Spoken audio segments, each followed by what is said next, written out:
Hello friends, welcome to Amit Sharma academy. आज हम एडिटोरिया बिहार तथ्य संग्रह का सेकेंड पार्ट करेंगे। इससे पहले मैंने फर्स्ट पार्ट अपलोड किया है, बिहार का परिचय। आप चैनल पर विजिट कीजिएगा और आपको प्लेलिस्ट मिल जाएगी उसकी। आज देखेंगे दूसरा पार्ट, इसमें इतिहास का पार्ट रहेगा और ये 3 पार्ट में है, प्राचीन, मध्यकालीन और आधुनिक। इसमें आज हम देखेंगे प्राचीन काल का। ठीक है, तो ये अगर आपको वीडियो अच्छा लगे तो प्लीज़ लाइक से सब्सक्राइब कीजिए। आप वीडियो देखते हैं लेकिन सब्सक्राइब नहीं करते हैं, थोड़ा सपोर्ट दिखा दीजिए। पहला छोटा चैनल है। तो देखिए, ये जितना आपका MCQs इंपॉर्टेंट होता है ना, उतना ही ये वन लाइनर है। सभी इम्पॉर्टेंट फैक्ट दिए गए हैं। देखिए, इसमें है प्राचीन बिहार का जो इतिहास है वो आपका बांटा गया है 5 टाइप में: पाषाण काल, वैदिक काल, महाजनपद काल, मौर्य एवं गुप्त काल और बौद्ध एवं जैन। ठीक है, तो इसमें देखते हैं पहले ये प्राचीन बिहार के इतिहास के स्रोत क्या हैं। तो प्राचीन बिहार के इतिहास के जानने के लिए 2 प्रकार के स्रोतों का उपयोग किया गया, पुरातात्विक और साहित्यिक। अब पुरातात्विक में क्या है, तो ये पूछा जाता है पूर्व ऐतिहासिक युग के लिए मुंगेर, चिरांद जो भी सारण पड़ता है, चेचर, वैशाली, मनेर पटना में एवं सोनपुर सारण में से ताम्र प्रस्तर वस्तुएं और मृदभांड प्राप्त हुए। सेकेंड है मौर्यकालीन अभिलेख लौरिया नंदनगढ़, लौरिया अरेराज और रामपुरबा आदि स्थानों से प्राप्त हुए हैं। तो ये काफ़ी पूछा जाता है। ये आपका है ना, लौरिया नंदनगढ़ और लौरिया अरेराज, ये कई बार पूछा गया है। नेक्स्ट है बराबर की गुफाएं राजगीर, नालंदा, पाटलिपुत्र, विक्रमशिला से प्राप्त स्मारक। ठीक है, ये गुफाएं इससे प्राप्त हुई, बराबर की गुफाएं जो आपके अशोक के जो काल में बनी थी। नेक्स्ट है खुदाई से प्राप्त सिक्के, मनके, मूर्तियाँ आदि प्रमुख पुरातात्विक स्रोत हैं। तो ये आपके हो गए पुरातात्विक स्रोत। नेक्स्ट है साहित्यिक स्रोत। साहित्यिक स्रोत जैसे रामायण, महाभारत, पुराण और वेद जो बौद्ध की रचनाएं हैं, आगुंतर निकाय, दीर्घ निकाय और विनय पिटक। जैन की रचनाएं जो हैं जो भगवती सूत्र में वर्णित हैं, आदि प्रमुख साहित्यिक स्रोत हैं। नेक्स्ट है इसके अतिरिक्त यात्रियों के विवरण जैसे मेगास्थनीज का इंडिका, फायान, इत्सिंग, हेंगसोंग, इनकी यात्रा का वृत्तांत। नेक्स्ट है कौटिल्य के अर्थशास्त्र एवं स्थानीय लेखकों के विचार विवरण से प्राचीन बिहार के इतिहास की विस्तृत जानकारी मिलती है। नेक्स्ट है, अब इसमें पहला पार्ट है पाषाण काल। पाषाण काल को 2 टाइप में बांटा गया, पुरा पाषाण काल और नवपाषाण काल। तो पुरा पाषाण काल में इस काल में मानव आखेटक एवं खाद्य संक्रांत का, तो ये आपका NCERT में भी दिया गया है, तो वहीं से लिया गया है। नेक्स्ट है दक्षिण बिहार में मुंगेर एवं नवादा से बड़े और खुरदरे पत्ते के कुल्हाड़ी, चाकू और खुरपी आदि प्राप्त हुए। और ये अवशेष जो हैं लगभग 1 लाख ईसा पूर्व के हैं। नेक्स्ट है मध्यपाषाण काल। आपका इस काल में मानव आखेटक, खाद्य संग्राहक, पशुपालक था। मानव द्वारा पहला पाला गया जो पशु था वो कुत्ता था, ये भी पूछा जाता है। पशुपालक बनाया था कुत्ते को। नेक्स्ट है दक्षिण बिहार में मुंगेर से छोटे आकार के तेज धार वाले औजार प्राप्त हुए। नेक्स्ट है ये अवशेष 40,000 से 10,000 ईसा पूर्व के हैं। ठीक है, नेक्स्ट है नवपाषाण काल। इस काल में मानव खाद्य उत्पादक हो गया था और मानव बस्तियों में निवास करने लगा था, यानी कि अब वो खाना खुद उगाने लगा था। नेक्स्ट है नवपाषाण काल के अवशेष बिहार के मैदानी भागों में प्राप्त हुए, जैसे चिरांद के सारण में, चेचर वैशाली में, मनेर पटना में और सनुआर ये रोहतास से पत्थर एवं हड्डियों के औजार प्राप्त हुए इन जगहों से। नेक्स्ट है कैमूर की पहाड़ियाँ, ये नवादा और जमुई से गुफाचित प्राप्त हुए हैं और ये अवशेष लगभग 2500 ईसा पूर्व के हैं। नेक्स्ट है ताम्रपाषाण काल। तो ये है चिरांद, सोनपुर, ताराडीह, चेचर, मनेर, सनुआर आदि ये ताम्रपाषाण काल के अवशेष मिले। तो इसमें पूछा जाता है कि आपके पुरापाषाण कौन से हैं, मध्यपाषाण के कौन से हैं, ठीक है, और नवपाषाण के काल के कौन से हैं अवशेष और किस किस जगह से प्राप्त हुए। तो ये आप याद रखिएगा बिल्कुल। इस काल में पत्थर के औजार के अतिरिक्त ताम्र उपयोग के प्रमाण मिले हैं और ये अवशेष लगभग 1000 ईसा पूर्व के हैं। ठीक है, नेक्स्ट है इसका पार्ट वैदिक काल। आर्यों द्वारा स्थापित सभ्यता को वैदिक सभ्यता कहा गया क्योंकि इस सभ्यता से इतिहास वेदों पर आधारित थी। ऐसा है कि आपने वैदिक काल, आपने इंडियन हिस्ट्री है जो उसमें भी पढ़ा होगा, लेकिन ये अभी बिहार के परिप्रेक्ष्य में पढ़ाया जा रहा है। तो देख लीजिए, वैदिक सभ्यता 2 भागों में विभाजित है, पूर्व वैदिक काल और उत्तर वैदिक काल। पूर्व वैदिक काल का टाइम पीरियड है 1500 से 1000 ईसा पूर्व और उत्तर वैदिक काल का टाइम पीरियड 1000 ईसा पूर्व से 600 ईसा पूर्व। ठीक है, दोनों याद रखिएगा, डेट पूछ लेता है। पूर्व वैदिक काल ऋग्वैदिक सभ्यता का विस्तार बिहार क्षेत्र में नहीं था। ठीक है, ये पूर्व वैदिक वाला जो है ना, इसका बिहार में नहीं था। और जो उत्तर वैदिक काल का है, उत्तर वैदिक काल में आर्यों का विस्तार गंडक नदी के तट पर बिहार के क्षेत्र में हुआ था। ठीक है, ध्यान रखिएगा। ये वन लाइनर में पूछ सकता है। नेक्स्ट है बिहार के भौगोलिक क्षेत्र की प्रथम चर्चा शतपथ ब्राह्मण यानी लगभग 800 ईसा पूर्व की रचना में मिलती है। इसमें बिहार की चर्चा विधेय के रूप में की गई थी और विधेय जो तिरहुत और मिथिला के क्षेत्र को दर्शाता था। नेक्स्ट है बिहार में ऋग्वेद में बिहार को कीकट या वात्र शब्द से संबोधित किया गया और वारा पुराण में कीकट को अपवित्र देश कहा गया था। तो उस टाइम ये कीकट जो था अपवित्र देश के नाम से जाना जाता था। नेक्स्ट है महाजनपद काल। तो 6ठी शताब्दी ईसा पूर्व में आगुंतर निकाय, ये आपका बौद्ध धर्म का है, भगवती सूत्र और 16 महाजनपदों की रचनाएं मिलती हैं। ये दोनों ही भगवती, ये आपके बौद्ध धर्म के पुस्तकें हैं। तो इसमें 16 महाजनपद में 3 महाजनपद का विस्तार बिहार में था। तो ये भी पूछा जाता है कि कितने बिहार में महाजनपद कितने थे और नाम आप याद रखना पड़ेगा। वज्जी या लिच्छवी मिलते हैं जिसे, ये वैशाली मुजफ्फरपुर क्षेत्र में था। मगध ये सबसे विशाल और सबसे संपन्न था। मगध ये पटना, गया, नालंदा क्षेत्र में था। तीसरा अंग ये भागलपुर, मुंगेर क्षेत्र में था। नेक्स्ट है वज्जी संघ का महाजनपद। अब एक एक करके इसमें देखते हैं।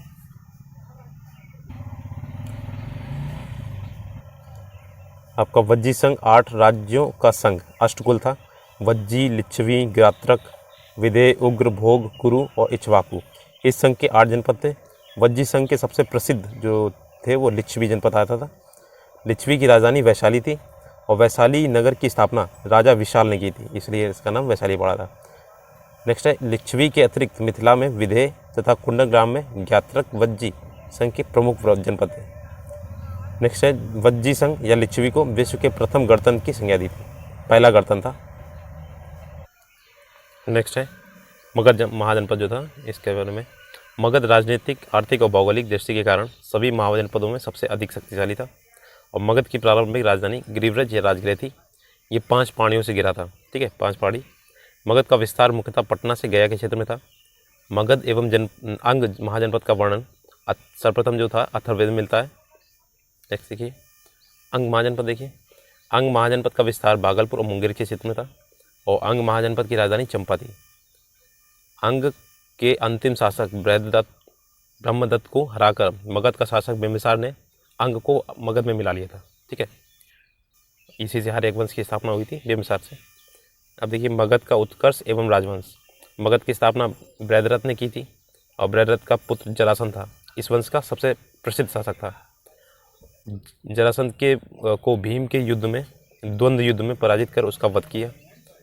भीम ने किया था ना इसे। इसका वर्णन महाभारत में मिलता है, आपने सुना होगा, द्वंद्व युद्ध होता जरासंध के बीच में। मगध की प्रारंभिक राजधानी जो थी राजगृह 5 पहाड़ियों से घिरा एक सुरक्षित क्षेत्र था। मगध उर्वरक भूमि, नदियों की उपलब्धता, खनिज एवं वन संसाधन की उपलब्धता के कारण आर्थिक रूप से संपन्न क्षेत्र था। बृहद्रथ वंश का अंतिम शासक रिपुंजय था, ठीक है, पहला शासक बृहद्रथ था, फिर इसका रिपुंजय लास्ट में था। और हर्यक वंश, इस वंश की स्थापना देखिए 544 से 412 ईसा पूर्व थी और इसकी डेट थोड़ी उल्टी चलती है, याद रखिएगा। इस वंश की स्थापना बिम्बिसार ने 544 ईसा पूर्व में की थी। ये डेट बहुत ही इंपॉर्टेंट है, पूछी जाती है। बिम्बिसार को मगध का वास्तविक संस्थापक माना जाता है। नेक्स्ट है बिम्बिसार ने विवाह नीति द्वारा साम्राज्य के विस्तार को प्रश्रय दिया। उसकी पहली पत्नी कौशल देवी कौशल की राजकुमारी थी। इसका विवाह उसे दहेज में काशी का क्षेत्र प्राप्त हुआ था। दूसरी जो पत्नी थी उसकी चेलन्ना या चेलना लिच्छवी के राजा चेटक की पुत्री थी और तीसरी पत्नी थी क्षेमा जो पंजाब के मद्र की राजधानी थी, पंजाब के मद्र की राजकुमारी। नेक्स्ट है बिम्बिसार ने अवंती के शासक चंद प्रगोत के साथ मैत्री संबंध बनाए थे और बिम्बिसार ने चंद प्रगोत के उपचार के लिए अपने राजवैद्य जीवक को भेजा था। तो ये पूछा जाता है जीवक को उन्होंने कहाँ भेजा था। नेक्स्ट है बिम्बिसार की हत्या, तो ये 492 ईसा पूर्व में उसके पुत्र अजातशत्रु ने की थी। तो ये पहला पितरंता राजा था, पितरंता जो अपने पिता की हत्या करता है, अजातशत्रु। 492 से 460 ईसा पूर्व में बिम्बिसार के बाद हर्यक वंश का शासक बना और उसका वास्तविक नाम था कुड़िक, ठीक है। बिम्बिसार एवं कौशल देवी की मृत्यु के बाद कौशल के राजा प्रसेनजित ने काशी वापस ले लिया, जिस कारण प्रसेनजित का संघर्ष अजातशत्रु से हुआ।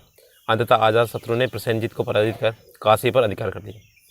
नेक्स्ट है इसके बाद अजातशत्रु का विवाह प्रसेनजित की पुत्री वजीरा से हो गया। अजातशत्रु ने वज्जी संघ एवं मल्लों को पराजित किया। अजातशत्रु प्रारंभ में जैन धर्म का अनुयायी था, बाद में बौद्ध धर्म को अपना लिया। अजातशत्रु ने 483 ईसा पूर्व में राजगृह को सप्त पुष्करपर्णी गुफा में प्रथम बौद्ध संगीति का आयोजन किया था। तो आपको याद होगा कि 4 बौद्ध संगीतियाँ हुई थी और सबसे पहले अजातशत्रु के काल में हुई थी 483 ईसा पूर्व में प्रथम बौद्ध संगीत हुई थी जो राजगृह में हुई थी। ठीक है, सिंगल अनुश्रुति के अनुसार 460 ईसा पूर्व में उदयन ने अपने पिता अजातशत्रु की हत्या कर दी। इसने अपने पिता की हत्या की और उदयन ने इसकी हत्या कर दी। तो उदयन या उदयन ने अपनी राजधानी राजगृह से पाटलिपुत्र बसाई। तो ये क्वेश्चन आता है, बहुत इंपॉर्टेंट है कि पाटलिपुत्र किसने बसाया था, तो उदयन था। और ये पाटलिपुत्र गंगा, सोन एवं गंडक के संगम तट पर स्थित थी। ठीक है, इसने क्या किया, राजधानी को स्थानांतरित कर दिया पाटलिपुत्र। उदयन के 3 पुत्र थे, अनिरुद्ध, मुंडक और नागदशक। नागदशक इस वंश का अंतिम शासक था। ठीक है, तो इसने क्या किया, आपका शिशुनाग वंश स्टार्ट होता है 412 से 344 ईसा पूर्व के लिए। इसमें शिशुनाग ने हर्यक वंश की जगह शिशुनाग वंश की स्थापना की। इसने शिशुनाग ने नागदशक को अपदंश करके इसको मृत्यु का उतार दिया था और फिर अपना शिशुनाग वंश का विस्तार किया था। नेक्स्ट है, शिशुनाग ने वैशाली को राजधानी बनाया। ठीक है, अब देख लीजिएगा इसमें जो क्रम चल रहा है ना आपकी राजधानी का, पहले आपकी राजगृह थी, फिर आई आपका पाटलिपुत्र, फिर आई वैशाली। नेक्स्ट है, शिशुनाग ने अवंती के राजा को पराजित कर अवंती को मगध में मिला लिया। इसके अतिरिक्त शिशुनाग ने वत्स कौशाम्बी को भी मगध में शामिल कर लिया। 394 ईसा पूर्व में शिशुनाग की मृत्यु के बाद कलाशोक मगध का शासक बना। पुराणों में उसे काकवर्ण कहा गया। कलाशोक के समय मगध की राजधानी पुनः पाटलिपुत्र होगी, फिर से इसने पाटलिपुत्र बसाया। कालाशोक ने 383 ईसा पूर्व में वैशाली में द्वितीय बौद्ध संगीत हुई। ये दूसरी वाली है कालाशोक में, पहला था ये आपके 483 ईसा पूर्व में। ठीक है, अब ये कालाशोक की मृत्यु के बाद उसके 10 पुत्रों ने शासन चलाया। शिशुनाग वंश का अंतिम शासक नंदीवर्धन था। अब फिर आता है नंदवंश। तो नंदवंश की ये देखिए काल जो टाइम पीरियड है 344 से 321 ईसा पूर्व है। महापद्मनंद 344 ईसा पूर्व में शिशुनाग वंश को समाप्त कर नंदवंश को स्थापना की थी इसने, महापद्मनंद ने एक एकारवाट और एक छत्रक की उपाधि धारण की थी। एकारवाट, एक छत्रक। पाली ग्रंथों में महापद्मनंद को उग्रसेन कहा गया है और पुराणों में इसे परशुराम का दूसरा अवतार बताया गया। ठीक है, नेक्स्ट है, महापद्मनंद ने पंचाल, इच्छावाकु, काशी, अश्मक, कलिंग, मैथिल आदि राज्य को पराजित कर मगध साम्राज्य में विस्तार किया। अब तक 321 ईसा पूर्व तक के काल में मगध का विस्तार सर्वाधिक विस्तार महापद्मनंद ने किया था। व्याकरण के महान विद्वान पाणिनि ये महापद्मनंद के समकालीन थे। ये पाणिनि वही हैं जो हिंदी व्याकरण के रचयिता कहे जाते हैं। इस वंश का अंतिम शासक घनानंद हुआ, वही जो विलासित सबसे ज़्यादा था। घनानंद के समय यूनानी शासक सिकंदर ने भारत पर आक्रमण किया 326 ईसा पूर्व में, और ये फिर वहाँ से नदी से भाग गया था वापस। ठीक है, इतना विशाल था मगध कि उसने वहाँ से भागना इच्छा था। नंदवंश आर्थिक एवं सैन्य रूप से काफ़ी संपन्न था। मगध की सैन्य शक्ति के डर से सिकंदर की सेना ने व्यास नदी पार करने से इनकार कर दिया था। ठीक है, वहीं से वापस चले गया था। घनानंद ने अपने दरबार में विद्वान चाणक्य का अपमान किया था और चाणक्य ने चंद्रगुप्त मौर्य की सहायता से घनानंद की हत्या करवा दी। नंदवंश के पतन के बाद चंद्रगुप्त मौर्य के नेतृत्व में मौर्य वंश की स्थापना हुई। और गुरु तो ये आपका चाणक्य जैसा कि उन्होंने प्रतिशोध लिया, तो कैसे लिया देखिए। फिर मौर्य वंश की स्थापना होती है 321 से 184 ईसा पूर्व में। चंद्रगुप्त मौर्य 321 से 298 ईसा पूर्व तक ये राज करते हैं। जस्टिन एवं ट्रूवो ने चंद्रगुप्त मौर्य को सेंड्रोकोटस कहा, जिसकी पुष्टि विलियम जोन्स ने की थी। प्लूटार्क एक एरियन ने चंद्रगुप्त मौर्य को एंड्रोकोटस के रूप में चिन्हित किया। अब देखिए दोनों चीज़ें देखिए, सेंड्रोकोटस ये जस्टिन एवं स्ट्रेबो ने की थी और प्लूटार्क एवं एरियन ने चंद्रगुप्त मौर्य को एंड्रोकोटस कहा था। चंद्रगुप्त मौर्य के गुरु चाणक्य, इन्हें बाद में कौटिल्य नाम भी दिया गया, उन्हीं की सहायता से चंद्रगुप्त ने 321 ईसा पूर्व में मौर्य वंश की स्थापना की थी। उन्होंने प्रतिज्ञा ली थी, अपनी जो केस थे वो नहीं बांधे थे। और ये चंद्रगुप्त मौर्य ने 305 ईसा पूर्व में सिकंदर के उत्तराधिकारी सेल्यूकस निकेटर के साथ युद्ध किया, उसे हराया। चंद्रगुप्त को काबुल, कांधार, मकरांत और हेरात का क्षेत्र प्राप्त हुआ। बदले में चंद्रगुप्त ने सेल्यूकस को 500 हाथी उपहार दिए थे। युद्ध पश्चात चंद्रगुप्त मौर्य का विवाह यूनानी राजकुमारी हेलेन कार्नेलिया से हुआ था। सेल्यूकस की पुत्री थी ये। ठीक है, और सेल्यूकस ने चंद्रगुप्त मौर्य के दरबार में अपना राजदूत मेगास्थनीस को भेजा था और इसने इंडिका की रचना की थी। तो ये काफ़ी पूछा जाता है। चंद्रगुप्त मौर्य के साम्राज्य का विस्तार उत्तर में हिंदुकुश पर्वत से लेकर ईरान तक और दक्षिण में कर्नाटक तथा पश्चिम में सौराष्ट्र यानी गुजरात तक था। इतना बड़ा इसका साम्राज्य था चंद्रगुप्त मौर्य का। नेक्स्ट है चंद्रगुप्त मौर्य के शासन के अंतिम वर्षों में मगध में 12 वर्षों का भीषण अकाल पड़ा। चंद्रगुप्त मौर्य अपनी राजधानी त्याग कर श्रवणबेलगोला, ये कर्नाटक में है और ये भी बहुत ही फेमस जगह है, यहाँ पे पूछा जाता है। तो इन्होंने अपने प्राण त्यागे थे। चंद्रगिरी पर्वत पर तपस्या करने चला गया और चंद्रगुप्त मौर्य जैन धर्म को मानता था। 298 ईसा पूर्व में उसने जैन उपवास पद्धति सल्लेखना से अपने प्राण त्याग किए। सल्लेखना में ऐसा होता है कुछ भी अन्न ग्रहण नहीं कर सकते हैं, ना पानी ग्रहण कर सकते हैं, ऐसे उसने अपने प्राणों को त्याग दिया था। नेक्स्ट है अब बिंदुसार का देखते हैं। बिंदुसार 298 से 272 ईसा पूर्व का इसका टाइम पीरियड है। बिंदुसार चंद्रगुप्त मौर्य का उत्तराधिकारी था। इसे अमित्रगात या सिंहसेन आदि नाम से जाना जाता है। स्ट्रैबो के अनुसार सीरिया के राजा एंटियोकस ने डायमेकस नामक राजदूत को बिंदुसार के दरबार में भेजा था। बिंदुसार के दरबार में मिस्र के राजा टॉलमी, फिलाडेल्फस और डायनोसियस नामक राजदूत भेजा था। टॉलमी ने ये डायनोसियस नामक एक राजदूत भेजा था। बिंदुसार ने तक्षशिला में हुए विद्रोह को दबाने के लिए अपने पुत्र अशोक इन्हीं का पुत्र है बिंदुसार। देखिए ध्यान रखिए कि बिंदुसार एक बिंबिसार, जो बिंबिसार था वो पहला राजा था। ये बिंदुसार ये इनका अशोक का पिता है। बिंदुसार आजीवक संप्रदाय का अनुयायी था। नेक्स्ट है अशोक को देखते हैं।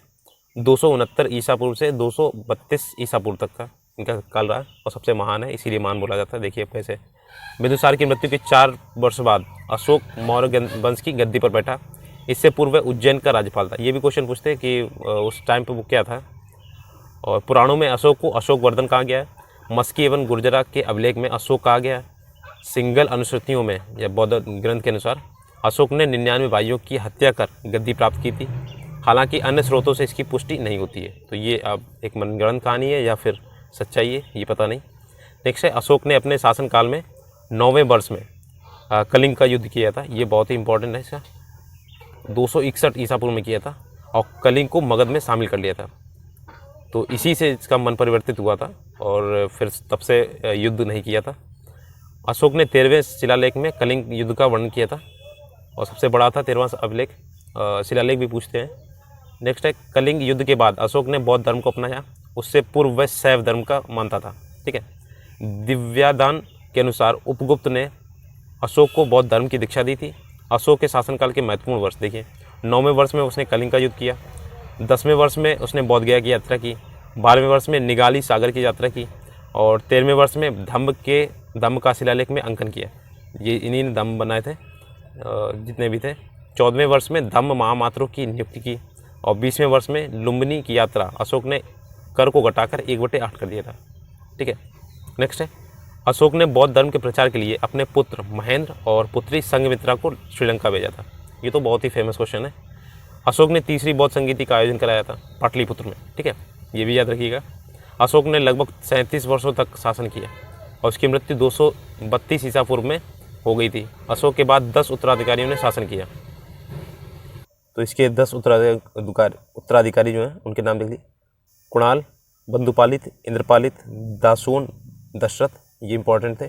संप्रति, शालीसुक, देवधार्मन और सतधनुष और भद्रथ, ये 2 ही थे केवल। बाकी इनका कोई भी ऐसा नहीं जो बताने लगे। मौर्य वंश का अंतिम शासक भद्रथ था और मौर्य वंश का शासनकाल 137 वर्ष तक चला था। अब देखिए बौद्ध धर्म और जैन धर्म के बारे में, ये लास्ट है टॉपिक। बौद्ध धर्म के संस्थापक गौतम बुद्ध जी थे और इनका जन्म 563 ईसा पूर्व में लुम्बिनी, जो नेपाल में पड़ता है, ये क्वेश्चन आया था लुम्बिनी कहाँ पड़ता है, नेपाल में। उन्हें शाक्यमुनि एवं द लाइट ऑफ एशिया बोलते हैं, एशिया का ज्योतिर्पुंज बोलते हैं, के नाम से जाना जाता है। उनकी पूजा वहाँ पे चाइना में काफ़ी होती है। उनके बचपन का नाम सिद्धार्थ था और उनके पिता का नाम सुद्धोधन, माता का नाम महामाया देवी। ठीक है। और इनकी सौतेली माँ जो मौसी थी, इनकी माँ जो नहीं थी, फिर सौतेली माँ थी प्रजापति गौतमी ने इनका पालन पोषण किया था। उनकी पत्नी का नाम यशोधरा, 16वें वर्ष में इनका विवाह हुआ था। और नेक्स्ट उनके पुत्र का नाम था राहुल। ठीक है। और इन्होंने क्या हुआ था कि अपने एक मित्र था उसके साथ अपने राज्य का भ्रमण किया था। तो 4 चीज़ें दिखी इन्हें, बूढ़ा व्यक्ति, बीमार व्यक्ति, एक शव, एक सन्यासी। उसी से इनका मन परिवर्तित हुआ था और अपने घर को छोड़ के चले गए थे। उन्होंने 29 वर्ष की आयु में गृह त्याग कर संन्यास ले लिया था और 6 वर्षों की तपस्या के बाद 35 वर्ष की आयु में उन्हें ज्ञान की प्राप्ति हुई थी और उसके बाद उन्हें तथागत या बुद्ध कहा गया था। और उन्हें ज्ञान की प्राप्ति वैशाख पूर्णिमा को पीपल वृक्ष के नीचे निरंजना या फाल्गु नदी के तट पर बोधगया में हुई थी। ठीक है, तो उसे बोधि वृक्ष कहा गया था और उसे कटवा के अभी पूछा गया था बोधि वृक्ष अपने कुल का कौन सा नंबर का था, तो चौथी पीढ़ी का था वो। नेक्स्ट है बौद्ध धर्म के 4 आर्य सत्य। देखिए, दुख या दुखमय संसार, दुख समुदाय तो दुख का कारण तृष्णा है, और दुख निरोध तो दुख निवारण हेतु तृष्णा पर विजय आवश्यक है। दुख निरोध मार्ग, दुख निवारण हेतु अष्टांगिक मार्ग आवश्यक है। नेक्स्ट है बौद्ध धर्म का अष्टांगिक मार्ग, तो इसमें 8 मार्ग हैं। सम्यक दृष्टि, सम्यक संकल्प, सम्यक वाक, सम्यक कर्म, सम्यक आजीव, सम्यक व्यायाम, सम्यक स्मृति, सम्यक समाधि। बौद्ध धर्म के 3 रत्न हैं, बुद्ध धम्म संघ, जो बोला जाता है ना बुद्धम धम्मम संगामी। नेक्स्ट बुद्ध ने मार्ग का प्रतिपादन किया, तो मध्यम मार्ग का।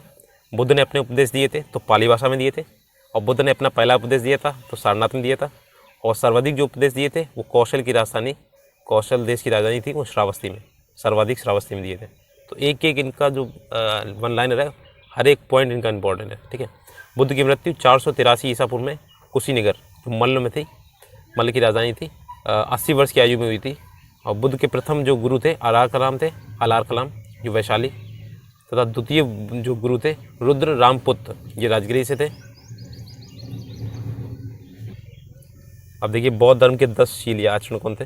सत्य, अहिंसा, असत्य, अपरिग्रह, ब्रह्मचर्य, नृत्य नागन गायन का त्याग, अश्वमेध भोजन का त्याग, कोमल सैया का त्याग, श्रृंगार प्रसाधनों का त्याग, मद्य सेवन नहीं करना। ठीक है, ये 10 आपके वो शील थे उनके आचरण। बुद्ध के जीवन के घटनाक्रम, उनके प्रतीक, ये भी पूछा जाता है। जन्म तो कमल, यौवन शाण,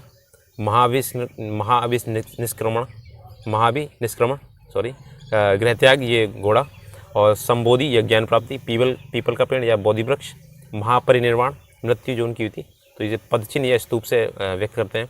और धर्मचक्र परिवर्तन, प्रथम उद्देश्य इनमें चक्र के रूप में प्रतीक है इनका। बौद्ध धर्म जो चौथी बौद्ध संगीति के उपरांत 2 भागों में विभाजित हो गया था, हीनयान और महायान।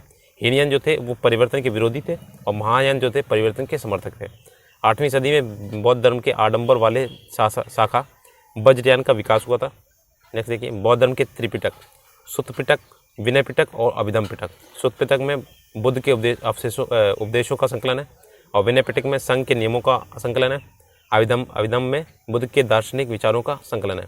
और ये सुत्त पिटक में सबसे बृहद जो है पिटक, इसका संकलन आनंद ने किया था। ठीक है, और विनय पिटक में सबसे लघुत्तम पिटक है जिसका संकलन उपाली ने किया था। अभिधम पिटक जो है ये संकलन मोगालीपुत्र तिस्स ने किया था। ठीक है, इसका संकलन। नेक्स्ट है बौद्ध संगीतियाँ, अभी 4 हुई थी वो देख लीजिएगा। बौद्ध संगीतियाँ प्रथम जो थी 483 ईसा पूर्व में राजगृह में अजातशत्रु के काल में हुई थी। ठीक है, और ये अध्यक्ष थे इसके थे, अध्यक्ष महाकाश्यप थे। विशेषाएँ थी सुत्त पिटक, विनय पिटक की रचना हुई थी इसमें। नेक्स्ट थी 383 ईसा पूर्व में वैशाली में कालाशोक के समय, और इसके अध्यक्ष थे सभाकामी, अध्यक्ष भी पूछे जाते हैं। महासंगिक एवं स्थविर के रूप में विभाजन हुआ था। तृतीय जो हुई थी 251 ईसा पूर्व में पाटलिपुत्र में हुई थी, अशोक शासक थे। और मोगलीपुत्र तिस अभिधम पिटक का संकलन किया था। तो 2 यहाँ पे हुई थी पिटक, और 1 ये यहाँ पे हुई थी। नेक्स्ट है चतुर्थ वाली, ईस्वी की प्रथम शताब्दी में हुई थी, कुंडलवल कश्मीर में, और कनिष्क इसके शासक थे, और अध्यक्ष थे आपके वसुमित्र या अश्वघोष। ठीक है, और ये महायान और हीनयान में ये विभाजित हो गई थी शाखा। नेक्स्ट है बौद्ध धर्म का परम लक्ष्य क्या है? तो निर्वाण की प्राप्ति करना। और बौद्ध धर्म के पुनर्जन्म की कहानी ज्ञातक कथा में मिलती है। चैत्य जो होते हैं बौद्ध धर्म का पूजा गृह होता है। स्तूप जो होते हैं बौद्ध धर्म के पवित्र अवशेषों का संग्रहण स्थल है। ठीक है, और विहार जो होते हैं बौद्ध भिक्षुओं का निवास स्थल। तो ये पूछा गया था क्वेश्चन एक पेपर में, बिहार किसे कहते हैं? तो ये निवास स्थान होता है जो बौद्ध भिक्षुओं का। जैन धर्म के संस्थापक ऋषभदेव थे, और वे जैन धर्म के प्रथम तीर्थकर थे। उन्हें आदिनाथ वृषभनाथ की भी कहा जाता है। और जैन धर्म के कुल 24 तीर्थकर हुए थे, और 23 में आपके इंपॉर्टेंट है, इंपॉर्टेंट तो इनके पहले भी है। 23वें तीर्थकर जो थे पार्श्वनाथ थे, और इनका जन्म काशी में हुआ था। और इनके पिता अश्वसेन और काशी के राजा थे। उन्हें ज्ञान की प्राप्ति सम्मेत पर्वत पर हुई थी। तो इनके पूछे जाते हैं 23वें जो तीर्थकर हैं पार्श्वनाथ, तो इन्हें ज्ञान की प्राप्ति कहाँ होती? सम्मेत पर्वत पर हुई थी। और उन्होंने 4 महाव्रत की शिक्षा दी थी, सत्य, अहिंसा, असत्य, अपरिग्रह। नेक्स्ट है, अब इसमें आते 24वें जो आपके इंपॉर्टेंट है सबसे ज़्यादा, महावीर स्वामी। जैन धर्म के 24वें तीर्थकर थे, महावीर स्वामी को जैन धर्म का वास्तविक संस्थापक माना जाता है। ठीक है, और उनका जन्म 540 ईसा पूर्व में, कुछ जगहों पर 499 दिया होगा, तो ये हुआ था कुंडलग्राम वैशाली में हुआ था। उनके पिता का नाम था सिद्धार्थ, ज्ञात्र कुल के प्रधान थे। नेक्स्ट है, इनकी माता का नाम था त्रिशला, ये लिच्छवी गणराज्य की राजकुमारी थी। इनकी पत्नी का नाम था यशोधरा, पुत्री का नाम था प्रियदर्शनी अनुज्या। ठीक है, प्रियदर्शनी भी हो सकता है या अनुज्या। इनके जमाता या फिर दामाद को बोला जाता था जमाली या जमाला, जमाली या जमाली। ठीक है, नेक्स्ट है, उन्होंने 30 वर्ष की आयु में गृह त्याग किया था और 12 वर्षों की कठोर तप के बाद 42 वर्ष की आयु में उन्हें कैवल्य यानी ज्ञान की प्राप्ति जाम्ब्रिक ग्राम में ऋजुपालिका नदी के तट पर और शाल वृक्ष के नीचे हुई थी। ठीक है, थोड़ी सी नॉइज़ है, आप एडजस्ट कर लीजिएगा। बाकी अगर वीडियो अच्छा लगे तो प्लीज़ लाइक से सब्सक्राइब कर दीजिए। आप लोग वीडियो देखते हैं लेकिन सब्सक्राइब नहीं करते हैं। इसकी सीरीज़ आपको चलती रहेगी, वन लाइनर है बिहार का स्पेशल का, और इसमें आपका MCQs भी करा रहे हैं। आप एक बार चैनल पर विजिट कीजिए, आपको पूरी प्लेलिस्ट मिल जाएगी MCQs फॉर्मेट की। नेक्स्ट है जैन धर्म। जैन धर्म के त्रिरत्न जो हैं वो देखिए, सम्यक दर्शन, सम्यक ज्ञान, सम्यक आचरण। ठीक है, त्रिरत्न पूछे जाते हैं इसके। और जैन धर्म के 5 महावत हैं, सत्य, अहिंसा, असत्य, अपरिग्रह, और इन्होंने एक जोड़ दिया था ब्रह्मचर्य। ठीक है, सत्य में झूठ नहीं बोलना है, अहिंसा हिंसा नहीं करनी है, असत्य चोरी नहीं करना है, अपरिग्रह धन का संचय नहीं करना है, और ब्रह्मचर्य इंद्रियों को वश में करना है। ठीक है, 5वां महाव्रत जो ब्रह्मचर्य महावीर स्वामी द्वारा प्रतिपादित किया गया था, अनेकांतवाद, स्यादवाद और सप्त भंगी ज्ञान सिद्धांत का संबंध जैन धर्म से। महावीर स्वामी ने अपना पहला उपदेश था राजगृह में दिया था। जैन धर्म के 3 ये तीर्थकर देखिए उनके प्रतीक। तो देखिए, पहले जो थे तीर्थकर ऋषभदेव, इनको बैल या वृषभ बोलते हैं, इनका प्रतीक था। और दूसरे थे अजितनाथ, इनको हाथी की प्रतीक था इनका। 23वें जो थे पार्श्वनाथ, ये सर्प इनका प्रतीक था। और 24वें थे महावीर स्वामी, इनका जो प्रतीक था वो सिंह था। महावीर स्वामी के अतिरिक्त 12वें तीर्थकर जो थे वासु पूज्य का जन्म बिहार में भी हुआ था। तो 2 लोगों का हुआ था, महावीर स्वामी का और आपके वासु पूज्य का। ठीक है, नेक्स्ट है जैन संगीतियाँ देख लीजिए इनकी जो हुई थी।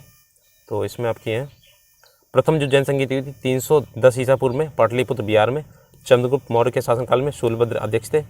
दिगंबर एवं श्वेतांबर में जैन धर्म का विभाजन हो गया था और जैन धर्म के 12 अंगों का संकलन। ठीक है, जैन धर्म जो है 12 अंगों का संकलन था। द्वितीय जो हुई थी 512 ईसा पूर्व में बल्लवी गुजरात में, और अध्यक्ष थे देवधर्मी क्षमा श्रवण। जैन धर्मग्रंथों का अंतिम संकलन जो हुआ था इसमें इसी में हुआ था। नेक्स्ट है महावीर स्वामी का जो उनकी मृत्यु हुई थी 468 ईसा पूर्व में 72 वर्ष की आयु में पावापुरी में हुई थी।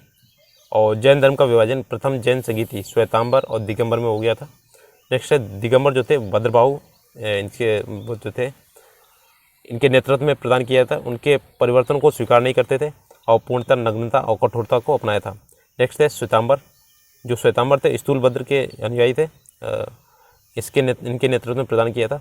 और जो श्वेत वस्त्र पहनते थे और परंपरा के थे, ये दिगंबर की तुलना में कम कठोर थे, इनके परिवर्तन को स्वीकार किया था। ठीक है, अब ये दिगंबर जो थे वो एक अकाल पड़ा था, तो ये अपने साउथ में चले गए थे। और इनकी जो जैन संगीतियाँ हुई थी 2 ही हुई थी, इसीलिए ये काफ़ी फेमस नहीं है। अगर इसका विस्तार और होता ना तो ये जैन धर्म का भी, जैसे बौद्ध धर्म को भी मानते हैं लोग, मानते हैं अभी जैन धर्म को भी है, इतना विस्तार नहीं है। अब देखिए शुंग वंश, मौर्य वंश के अंतिम शासक बृहद्रथ की हत्या कर पुष्यमित्र शुंग ने 185 ईसा पूर्व में शुंग वंश की स्थापना कर ली। पुष्यमित्र शुंग ब्राह्मण था, वह बृहद्रथ का सेनापति था। पुष्यमित्र ने सेनापति की उपाधि ली, उसने यवनों के आक्रमण को विफल किया था।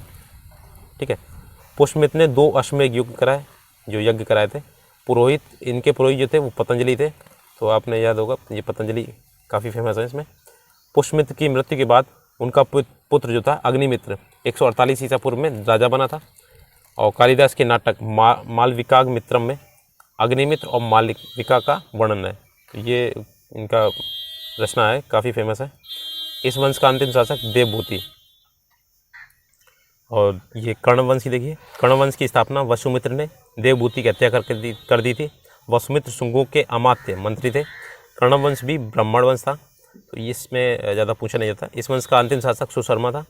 और सातवाहन वंश के संस्थापक सिमुक ने सुशर्मा की हत्या कर कर्ण वंश का अंत कर दिया था। और देखिए यहाँ पे कुषाण वंश का प्रारंभ होता है। भारत आने वाले विदेशियों में कुषाण सबसे अंतिम थे। और विदेशियों के आने का क्रम जो देखिए हिंदू पहले हिंदू यूनानी आए, फिर शक आए, पल्लव, फिर कुषाण आए थे।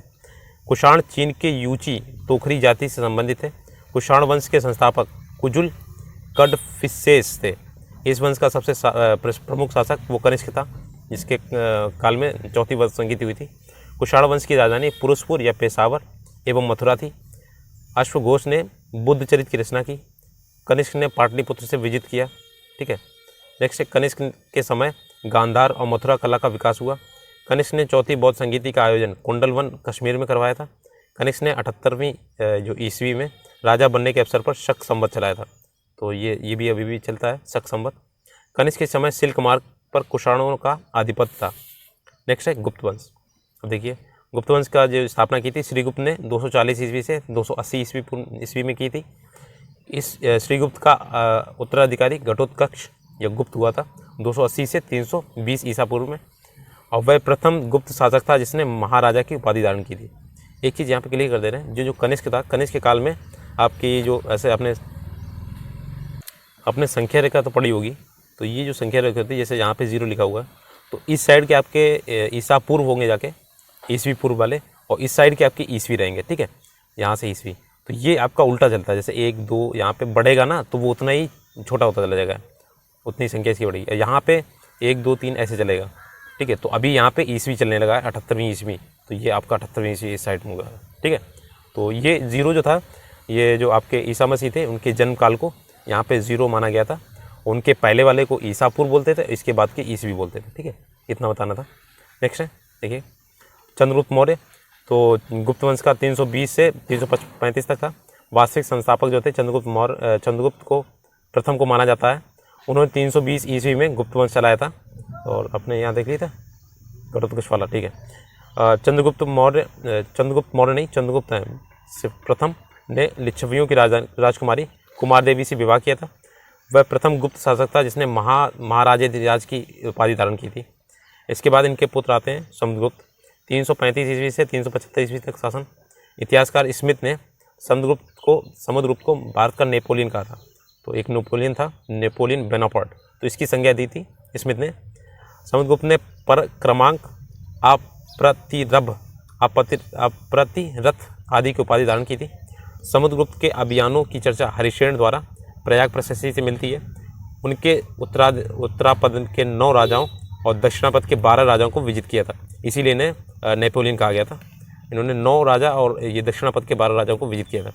समुद्रगुप्त को कविराज भी कहा जाता है। नेक्स्ट है, समुद्रगुप्त को उसके सिक्के पर वीणा बजाते हुए देखा गया है। और समुद्रगुप्त का जो दरबारी था हरिश्चंद्र था, और समुद्रगुप्त वैष्णव धर्म को मानता था। समुद्रगुप्त द्वारा अश्वमेध यज्ञ कराने के प्रमाण भी मिलते हैं। समुद्रगुप्त के बाद 375 ईस्वी में रामगुप्त के राजा बनने का साक्ष्य मिला है, लेकिन उसके अयोग्य होने के कारण चंद्रगुप्त द्वितीय ने उसकी हत्या कर स्वयं राजा बन गया था। अब इसमें जो प्रतापी राजा है ना, वो चंद्रगुप्त द्वितीय है। ठीक है, आप विक्रमादित्य नाम सुना होगा। 375 से 415 ईस्वी तक ये शासन था। चंद्रगुप्त द्वितीय ने शकों को पराजित कर 389 में विक्रमादित्य की उपाधि धारण की, और चंद्रगुप्त द्वितीय ने देवगुप्त, राजगुप्त, देवश्री आदि की उपाधि भी धारण की थी। और इसने ध्रुव देवी कुबेर नाग से विवाह किया था। कुबेर नाग से उत्पन्न पुत्री प्रभावती गुप्त का विवाह वकाटक नरेश रुद्रसेन द्वितीय के साथ हुआ था। रुद्रसेन की मृत्यु के बाद प्रभावती ने अपने अल्प वयस्क पुत्र के संरक्षिका के रूप में शासन किया। उस दौरान प्रभावती ने चंद्रगुप्त द्वितीय की सहायता से गुजरात और कठियावाड़ा जो राज्य था वो विजित किया था। चीनी यात्री जो था फायन, इन्हीं के शासनकाल में आया था। चंद्रगुप्त द्वितीय के समय भारत आया था। फायन भारत में 14 वर्षों तक, ये पूछा जाता है कि 399 से 414 ईस्वी तक रहा था। बहुत इंपॉर्टेंट है, 399 पूछा जाता है। चंद्रगुप्त द्वितीय को मेहरौली लौह स्तंभ में चंद्र नाम से संबोधित किया गया। मेहरौली जो लौह स्तंभ है चंद्रगुप्त द्वितीय का माना जाता है। चंद्रगुप्त द्वितीय के 9 रत्न थे। आपने पढ़े होंगे कि कबीर जो अकबर हैं उनके 9 रत्न थे। तो सबसे पहले जो 9 रत्न थे इनके चंद्रगुप्त द्वितीय के थे। कालिदास, धन्वंतरी, अमर सिंह, वारामिहिर, शंकु, बेताल भट्ट, घटपर्र और छड़पक और भरूची, ये थे 9 रत्न। कुमारगुप्त प्रथम, इनके जो पुत्र थे चंद्रगुप्त द्वितीय और ध्रुवदेवी का पुत्र कुमारगुप्त प्रथम 415 ईस्वी में शासक बना था, और नालंदा विश्वविद्यालय की स्थापना कुमारगुप्त ने कराई थी। गुप्त काल में नालंदा विश्वविद्यालय शिक्षा का प्रमुख केंद्र था। बाद में बौद्ध धर्म की शिक्षा का सबसे प्रमुख केंद्र बन गया था ये। स्कंदगुप्त 455 ईस्वी से 467 ईस्वी तक ये मध्य एशिया के बर्बर जाति हूणों का आक्रमण स्कंदगुप्त के समय हुआ था। स्कंदगुप्त ने हूणों को पराजित कर भारत से बाहर कर दे दिया था और इसका वर्णन जूनागढ़ अभिलेख में मिलता है। अभिलेख में हूणों को मलेच्छ कहा गया था। ठीक है, नेक्स्ट है स्कंदगुप्त ने चंद्रगुप्त मौर्य द्वारा निर्मित सुदर्शन झील का पुनरुद्धार करवाया था।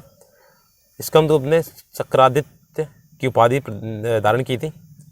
और देखिए गुप्त वंश का अंतिम शासक जो था वो विष्णुगुप्त था। गुप्त के शासक मगध वंश का अंत हो गया था।